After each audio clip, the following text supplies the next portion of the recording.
All right, everyone. This is going to be our first module, even though it's marked module number 2. It is language teaching in context. So what I want you guys to kind of get a grasp of by the time we're done with this PowerPoint is I want you to just kind of be familiar with the terminology. There are a lot of acronyms when it comes to education, and English language learning is no exception. So there are a few key ones that we're going to discuss.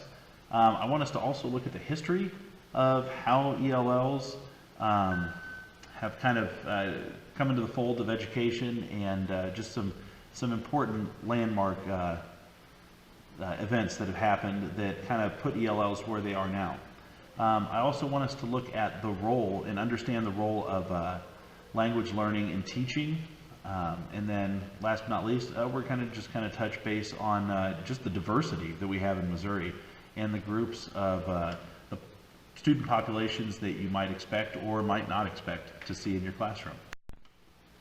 All right, so as far as important terms, as I said, there are quite a few acronyms in terms of ESL and ELL. I have a list here. Please look through them. Some of the key ones that I want us to look at culturally is CLD, so culturally and linguistically diverse students.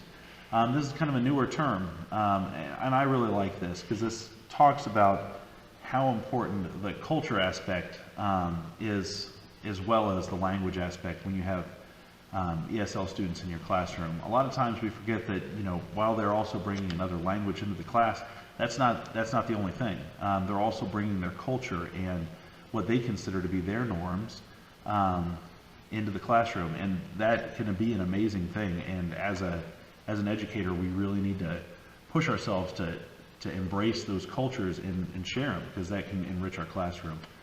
Also, there is L1 and L2. This is a term that we use when talking about a student's first language or home language as opposed to their second language. So if you have a Hispanic student, their first language would be Spanish, that is the language that they speak at home, and their second language would be English, because that would be what they are learning here in school. On the flip side of that, chances are your L1 would be English, and if you were taking a Spanish class or a French class or any other type of language class, that would be your L2. The last one is DACA, which is Deferred Action for Childhood Arrivals, also known as the Dreamers. There's no shortage of conversation about this in the news. Basically, this was a grant, or not a grant, but a program started during the Obama administration that would protect the children of illegal immigrants and give them not necessarily guaranteed citizenship, but the opportunity towards citizenship. So just wanted to make you aware of that, as I'm sure that you've heard that in the news. All right, law and language education in the U.S. So just some background cases that have kind of molded where we stand as far as ESL in our schools.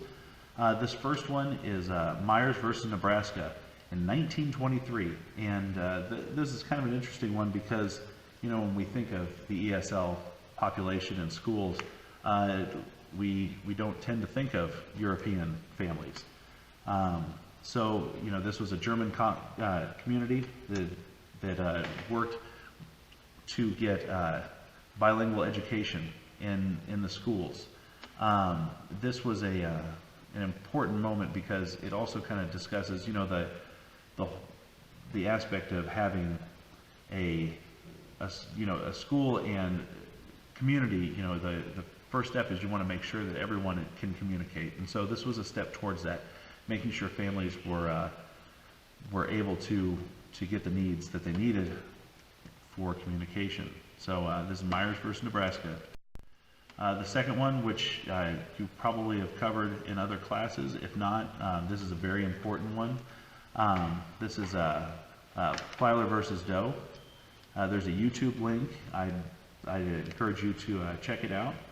Basically, that the Supreme Court had decided that schools could not require families to present documentation of immigration status.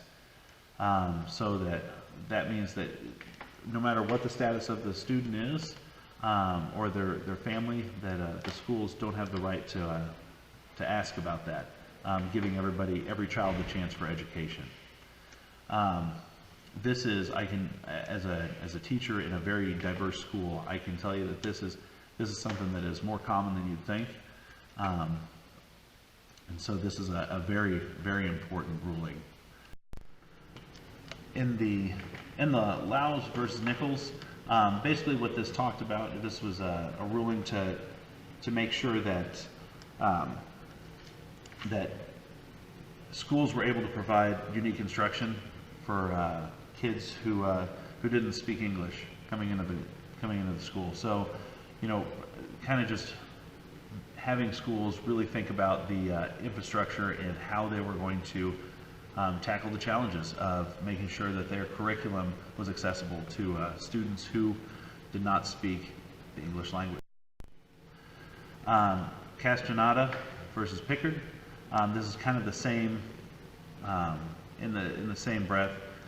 Schools must provide sound approaches to the education of all ELLs.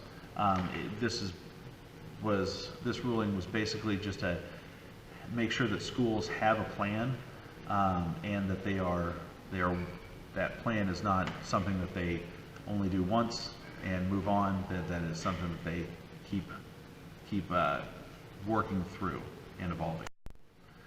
All right, so deficit versus asset perspective.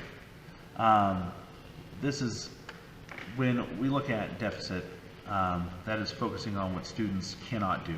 A lot of times ESL students kind of as educators, they are looked at for what deficits they have, what they're not able to understand the instruction, where they fall short as far as social skills with other students, and even the cultural and economic challenges that their families face being newcomers to the country or even to the community. The asset perspective is looking at that on the other side, focusing on what the student can do. So looking at what an amazing opportunity they have at being multilingual, their global experience, what amazing cultural aspects can they bring to the classroom, and really looking at the resiliency. I can't imagine how difficult it must be to come into an entire classroom, let alone an entire environment where I don't speak the native language. I've yet to venture out of the country far enough to where people don't speak English, and I think that would just be a huge thing. So looking at those students' resiliency. This is just kind of wanted to make you guys really thinking about the situational context of education. We broke this down into 4 parts. So we have linguistic, economic, social, cultural, and political. So we're going to look at those. So first thing we need to look at is what type of language and what language system are students using at home. And this can kind of give us an understanding of, certain struggles, but more importantly, how the students are going to approach language and getting a good understanding of that to help them with just becoming fluent. So for writing, we have different type of writing systems. There's alphabetic, which is like what we in English use, as well as a lot of other European countries. There's also logographic, which would be a lot of hieroglyph-based language, so Chinese, Cantonese. There's also syllabic. I don't have a lot of experience with this, but languages where there's a consonant and a vowel that combine to form a character. So instead of having individual, where you would have individual sounds based on the letters, you combine letters together, and those letters make their own, that one sound is its own word, or not a word, but its own character. All right? Word order. English uses a subject, verb, object word order, but that's not the case with all languages. So we have an example, I eat an apple. In other languages such as Korean and French, for example, subject-object verb. So you would have I apple eat or eat I apple. If you've taken French classes, if you have any experience with that, you know how that works. So just looking at understanding word order can also be important.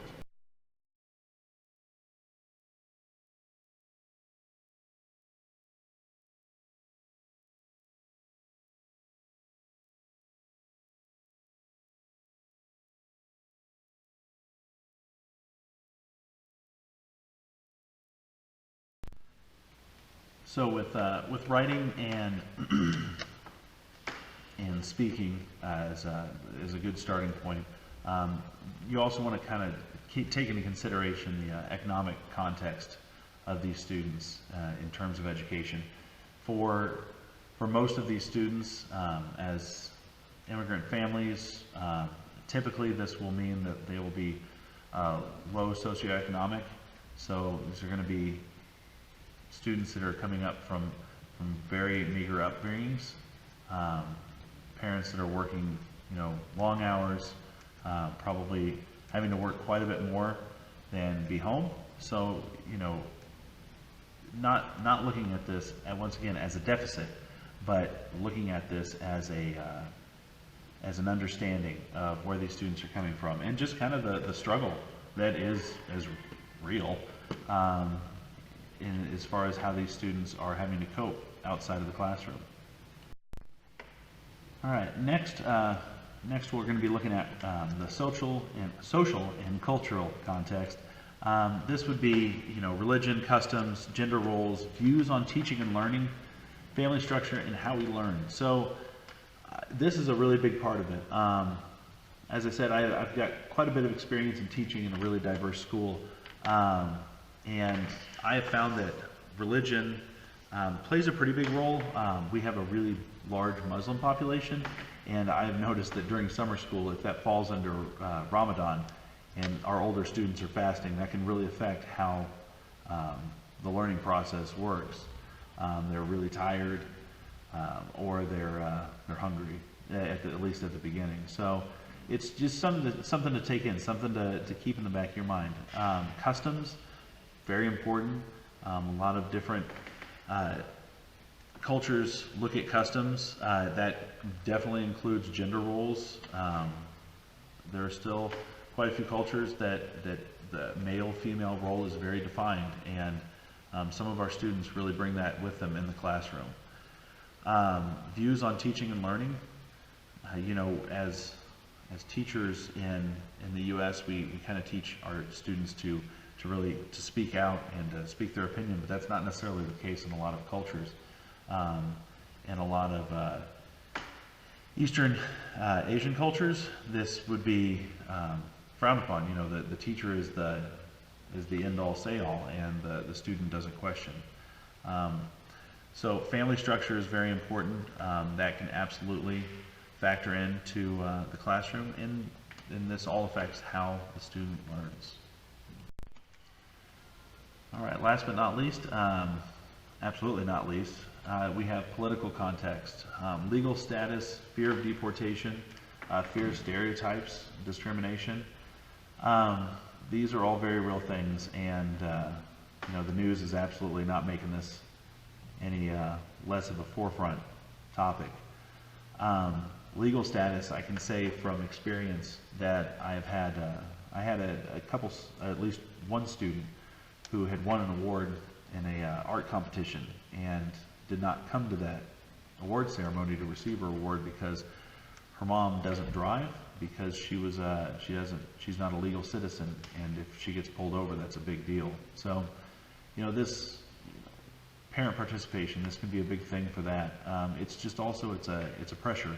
So it's important that, once again, that we're keeping these things. It's important to know the context that some of these students are bringing into the classroom, so that you can understand, maybe some of the stresses that they have, as well as being able to help through that understanding. All right.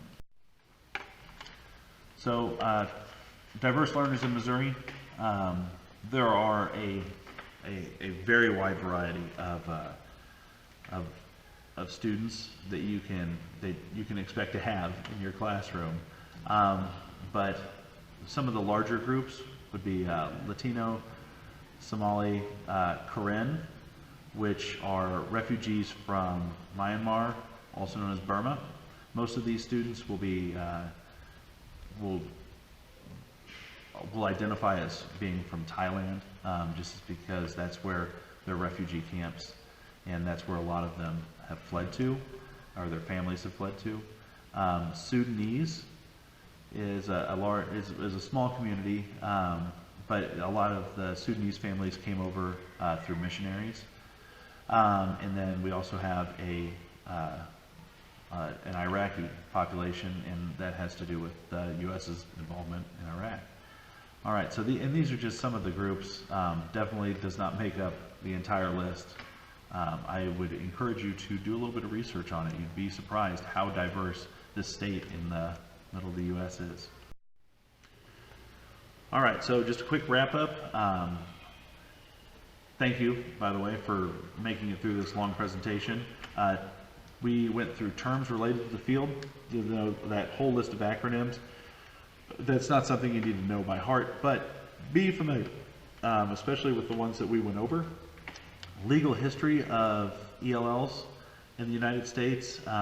If you guys will recall the Plyler versus Doe, that's a really important one.